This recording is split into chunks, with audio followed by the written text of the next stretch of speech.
Halo, kita ketemu lagi di mata kuliah manajemen risiko pada pertemuan minggu ke-9. Hari ini kita akan lanjutkan materi mengenai ISO 31000. Itu ya. Nah,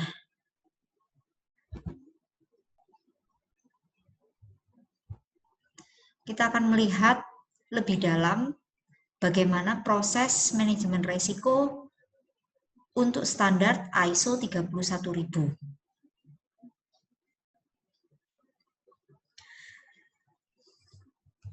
Nah, kalau kita melihat ISO 31000 gitu ya, khususnya di 2009, maka proses manajemen risiko didefinisikan sebagai satu kegiatan krusial dalam manajemen risiko gitu ya, karena merupakan penerapan daripada prinsip dan kerangka kerja yang telah dibangun. Proses manajemen risiko sendiri terdiri dari 3 proses besar. Yang pertama kaitannya dengan penerapan konteks, kemudian yang kedua kaitannya dengan penilaian risiko, dan yang ketiga kaitannya dengan penanganan risiko.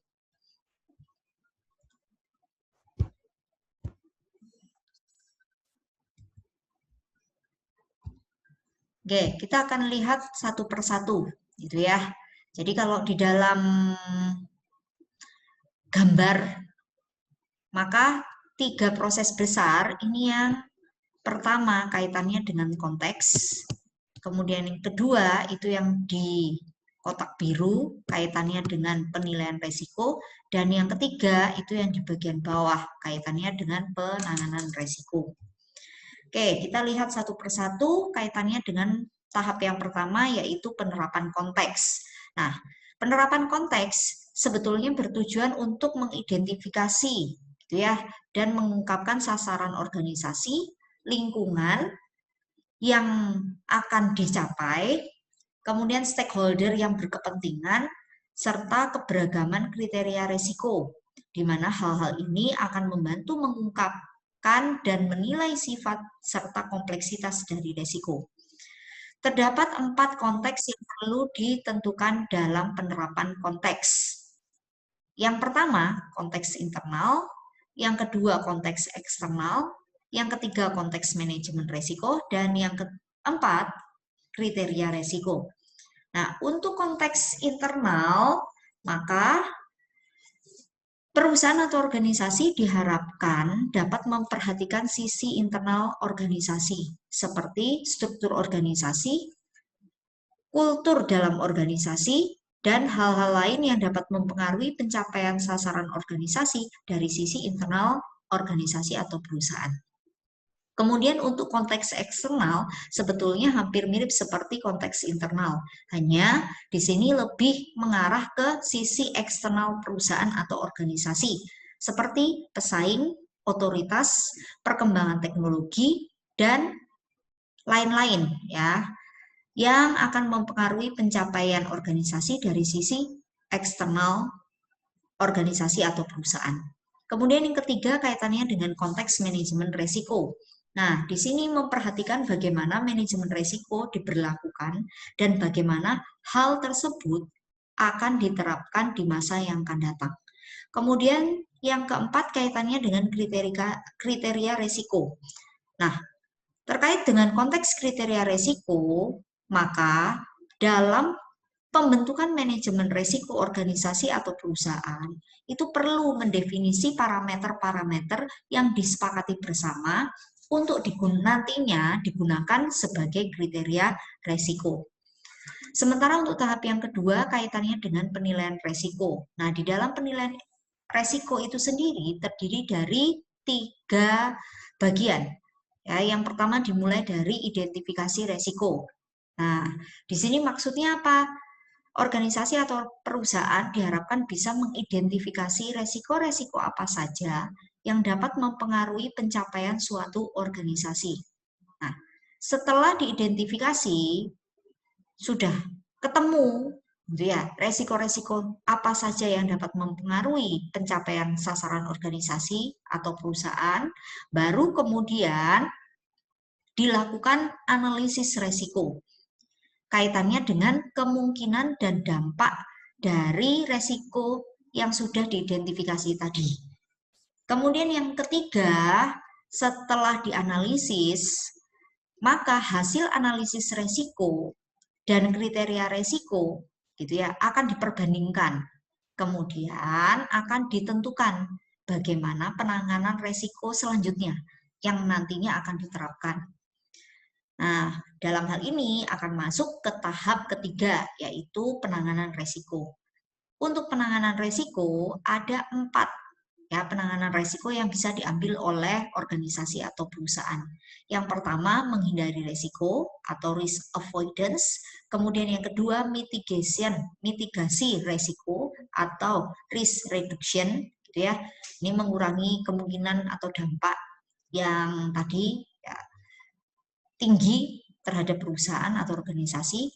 Kemudian yang ketiga, kaitannya dengan transfer resiko ke pihak ketiga atau risk sharing. Kemudian yang keempat, menerima resiko atau risk acceptance.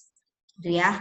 Nah, kalau kita lihat terkait dengan 3 proses besar tadi, mulai dari penerapan konteks, penilaian resiko, dan penanganan resiko, maka proses-proses tersebut itu akan didampingi oleh 2 proses, yaitu komunikasi dan konsultasi, dan yang kedua, monitoring dan review. Untuk komunikasi dan konsultasi menjadi bagian yang penting pada saat menerapkan proses manajemen resiko. Kenapa? Karena dalam prinsip manajemen resiko yang ke-9 menuntut manajemen resiko transparan dan inklusif, di mana manajemen resiko harus dilakukan oleh seluruh bagian organisasi dan memperhitungkan kepentingan dari seluruh stakeholder organisasi. Adanya komunikasi dan konsultasi diharapkan dapat menciptakan dukungan yang memadai pada kegiatan manajemen resiko dan membuat kegiatan manajemen resiko menjadi tepat sasaran. Kemudian proses yang kedua kaitannya dengan monitoring dan review. Ini juga hal yang penting untuk kemudian dilakukan, gitu ya. Mengapa? Karena untuk memastikan bahwa implementasi manajemen resiko telah berjalan sesuai dengan perencanaan yang dilakukan. Hasil monitoring dan review juga dapat nantinya digunakan sebagai bahan pertimbangan untuk melakukan perbaikan terhadap proses manajemen resiko. Manajemen resiko sendiri sebetulnya merupakan proses esensial dalam organisasi untuk memberikan jaminan yang wajar terhadap pencapaian tujuan organisasi. Prinsip manajemen resiko merupakan fondasi dari kerangka kerja dan proses manajemen resiko. Sedangkan kerangka kerja manajemen resiko merupakan struktur pembangunan proses manajemen resiko. Proses manajemen resiko merupakan penerapan inti dari manajemen resiko, sehingga harus dijalankan secara komprehensif, konsisten, dan terus diperbaiki sesuai dengan keperluan. Oke, nih jadi kalau dilihat dari proses manajemen resiko ISO 31000 yang tadi ya seperti gambar di slide sebelumnya terdiri dari 3 tahap gitu ya. Tahap yang pertama kaitannya dengan tadi yaitu penerapan konteks gitu ya. Kemudian kaitannya dengan penilaian resiko dan kaitannya dengan penanganan resiko. Oke. Nah, diharapkan ya dengan adanya proses manajemen risiko ini, maka perusahaan mampu untuk ya mengelola resiko-resiko yang ada di dalam perusahaannya yang nantinya bisa mempengaruhi tujuan dari pencapaian organisasi. Oke. Nah, ini di sini dijelaskan satu persatu ya. Jadi sama seperti yang tadi Ya, risk assessment kaitannya dengan identifikasi, kaitannya dengan analisis gitu ya, dan juga evaluasi. Oke. Sementara untuk risk analisis, nah nanti akan kita lihat kaitannya dengan apa? Kaitannya dengan ini ya, level resiko, dampak maupun kemudian frekuensi ya, terkait dengan resiko-resiko yang sudah diidentifikasi. Nah, baru kemudian nanti masuk ke risk evaluation atau evaluasi resiko gitu ya. Jadi dievaluasi, diperbandingkan dengan kriteria. Nah, baru kemudian nanti akan keluar ya bagaimana langkah atau penanganan yang tepat untuk mengatasi ya, untuk mengelola resiko-resiko yang sudah diidentifikasi dan dianalisis oleh perusahaan. Oke, nah kalau sudah, kita juga tadi melihat bahwa yang namanya proses manajemen risiko itu bisa berjalan dengan baik apabila dilakukan ya yang namanya komunikasi dan konsultasi, kemudian monitoring dan review. Oke. Nah, di sini ditunjukkan yang namanya proses manajemen risiko itu bukan kemudian berhenti, tapi bentuknya adalah circle, gitu ya. Jadi proses yang ada di dalam manajemen risiko itu tidak akan berhenti, gitu ya. Mulai dari ya tadi penerapan konteks, gitu ya, atau pembentukan konteks, kemudian penilaian risiko sampai dengan penanganan risiko. Setelah itu selesai, kemudian dikomunikasikan dan dikonsultasikan, juga dilakukan monitoring dan review. Jadi kemungkinan akan berulang terus, gitu ya. Jadi proses manajemen risiko itu tidak berhenti sampai dengan penanggulangan atau tadi penanganan risiko. Tapi penanganan risiko tadi itu akan kemudian dimonitoring, gitu ya, akan dilakukan kemudian istilahnya kontrol ya, apakah penanggulangan atau penanganan risiko itu sudah efektif, sesuai, ataukah masih butuh untuk diperbaiki. Oke, jadi bentuknya circle. Nah, ini contoh terkait dengan konteks manajemen risiko, gitu ya. Jadi untuk yang pertama di dalam proses manajemen risiko tadi, ya, apa? Penerapan konteks, gitu ya. Nah, penerapan konteks itu seperti apa? Nah, ya ini, gitu ya. Jadi yang pertama kaitannya dengan sasaran organisasi, struktur organisasi, daftar pemangku kepentingan, stakeholder, kemudian ada daftar peraturan atau perundang-undangan yang terkait. Oke, kemudian ini contoh dari resiko, identifikasi resiko, gitu ya. Mulai dari apa? Mulai dari ya mengidentifikasi resiko. Nah, oke, sumber kejadian, mungkin terjadi penyebab atau area terkena dampak dari resiko tersebut, gitu ya. Baru kemudian nanti akan masuk ke dalam proses analisis resiko. Nah, di sini ya kita lihat potensi resiko, ya meliputi tadi frekuensi dan dampak, jadi likelihood dan impact, gitu ya.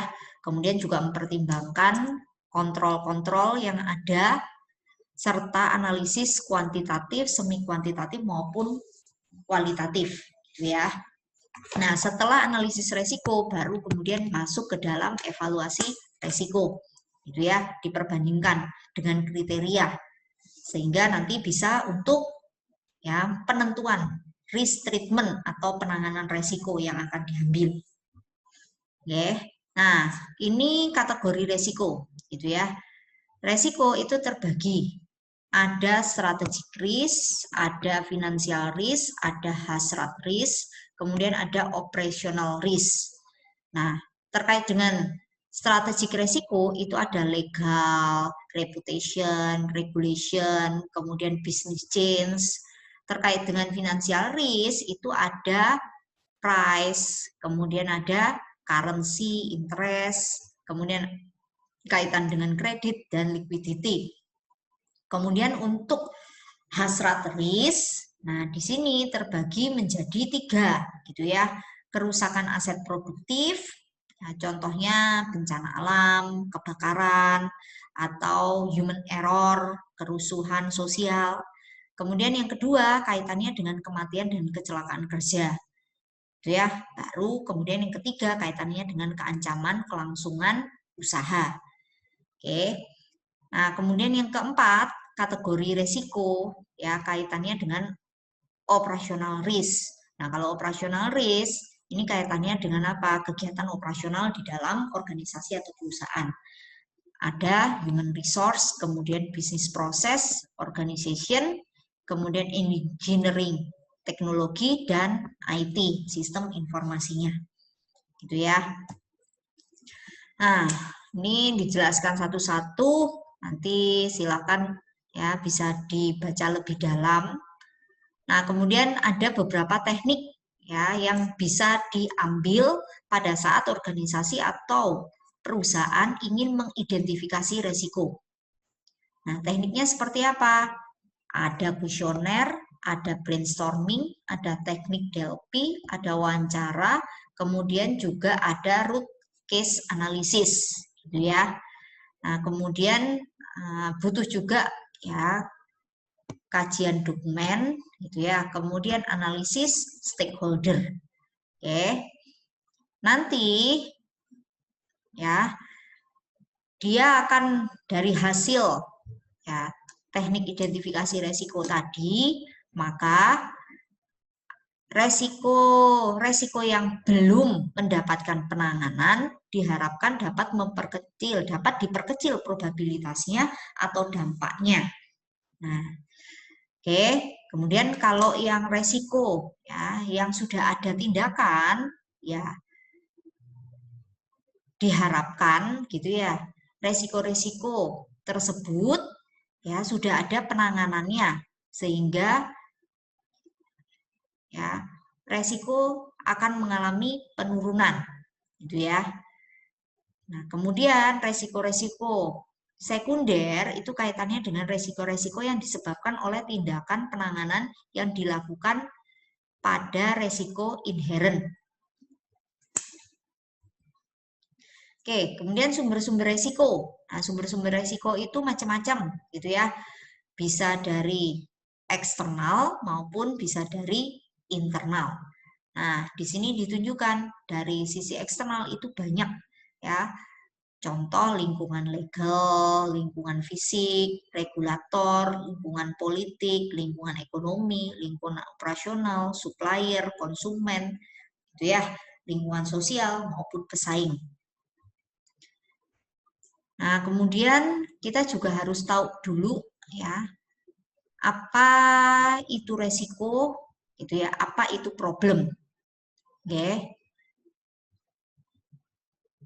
Nah, kalau dilihat lebih dalam gitu ya, maka perbedaan antara resiko dan problem itu tergantung pada jumlah staf, ya sedikit atau banyak.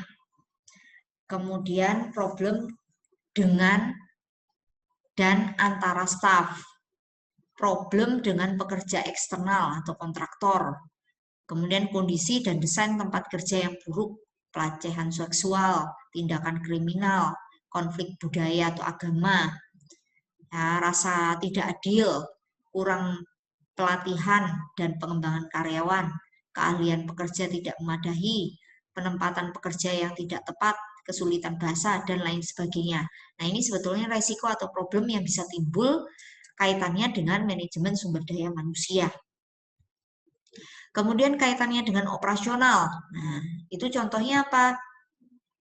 Ya, ada tentang produk jasa yang tidak aman, rusaknya infrastruktur atau peralatan karena sudah termakan usia, tidak tersedianya suku cadang peralatan, pekerjaan tidak berpengalaman, konflik perencanaan dan jadwal pekerjaan, dan lain sebagainya.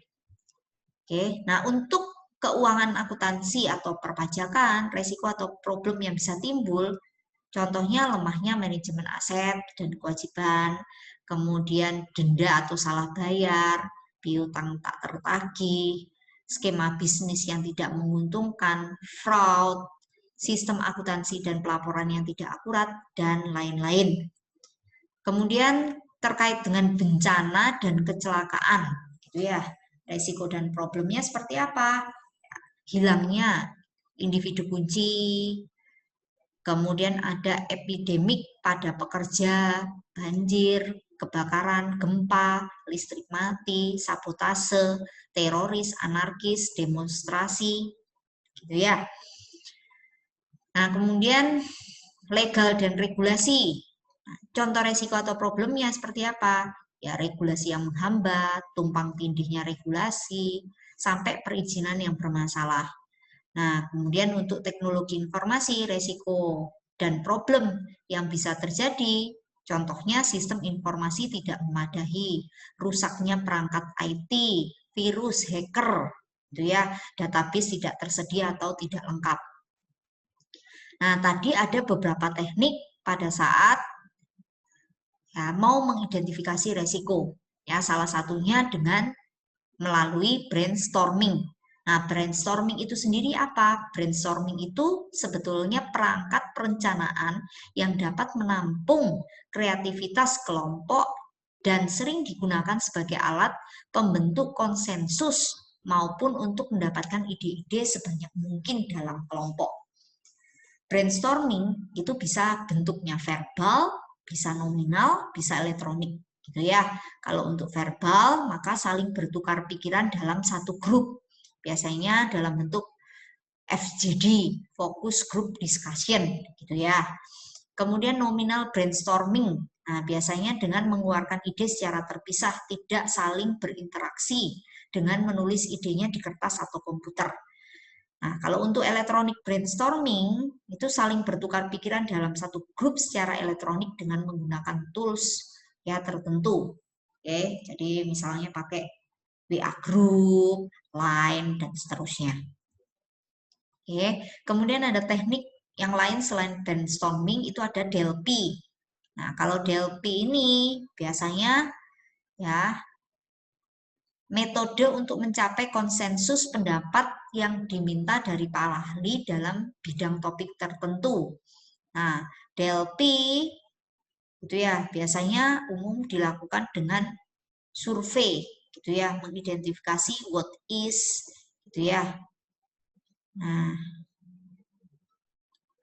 kemudian ada lagi ya teknik yang lain dengan apa? Fishbone diagram. Ya, atau Ichikawa diagram atau sebab akibat. Oke.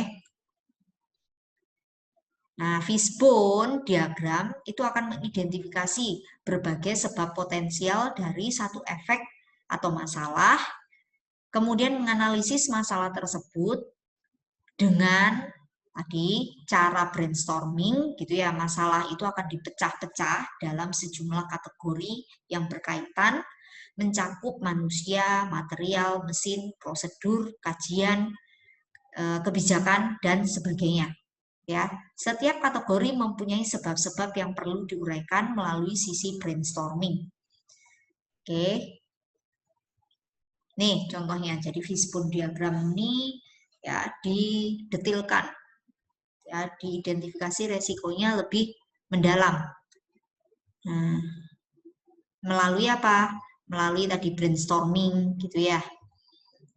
Oke, apa yang didetailkan ya kaitannya dengan baik itu ya material, kemudian bisa progres pekerjaan atau konstruksi dan seterusnya, metode itu ya, money itu yang harus kemudian dilihat. Kemudian di sini ya pada saat kita mau mengidentifikasi resiko, nah nanti akan ada yang namanya formulir risk register. Formulir risk register ini merupakan proses yang dilaksanakan oleh risk officer dari tiap divisi atau satuan dalam melakukan assessment resiko. Itu ya, mulai dari identifikasi, analisis, dan mitigasinya. Nah, jadi contohnya seperti itu. Nanti ada ya proses, kemudian identifikasi, nih ya. Kemudian dia termasuk ya inherent resiko, Resiko itu yang belum ditangani, yang belum ada treatmentnya, gitu ya. Nah, kemudian nanti kalau sudah ada treatmentnya, dia akan masuk ke the residual resiko, gitu ya. Nah, harapannya ketika sudah ada treatment, maka inherent resiko menjadi turun, gitu ya. Resikonya pada saat masuk di residual resiko. Nah, ini contoh formulir manajemen resiko, gitu ya.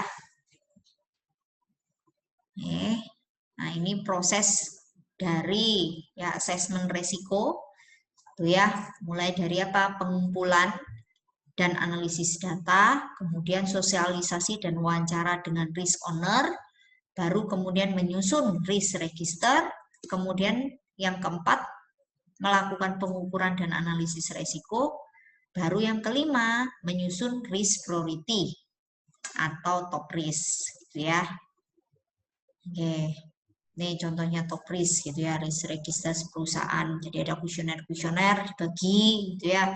Kemudian dari risk kuesioner tersebut akan dilakukan apa? Brainstorming gitu ya. Dari brainstorming tadi dikategori-kategorikan. Oke. Sampai nanti akan muncul risk register gitu ya.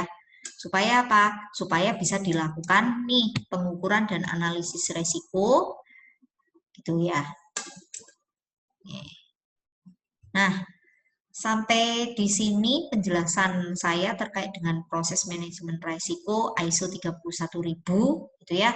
Kita akan lanjutkan sesi dengan online classroom untuk diskusi lebih lanjut terkait dengan materi yang sudah saya paparkan hari ini. Oke, ya harapan saya semoga materi ini paling tidak memberikan pencerahan gitu ya sebelum kita kemudian ketemu di kelas online. Nah, sampai ketemu ya pada kelas online. Bye.